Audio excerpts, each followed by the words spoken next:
आपण जर बघितलं काही बातम्या तसंच काही नेत्यांचं वक्तव्य बघितलं तर सातत्याने अधिकाऱ्यांपासून नेत्यांपर्यंत मंत्र्यांपासून सत्तेत असणाऱ्या सर्व आमदारांपर्यंत त्यांचं सगळ्यांचं मत असं येत आहे की हळूहळू काही ज्या लाडक्या बहिणी होत्या त्यांची नावं आपल्याला कमी करावी लागतात।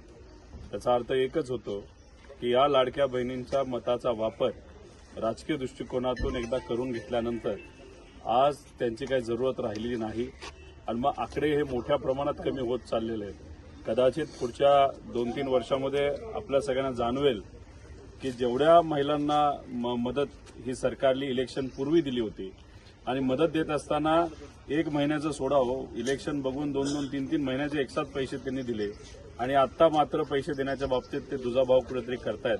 याच्यावरून एकच जाणवतं की सरकारमध्ये असणारे सर्व नेत्यांनी फक्त सत्तेत येण्यासाठी लाडक्या बहिणीच्या मताचा वापर केला असं आपल्याला म्हणावं लागेल।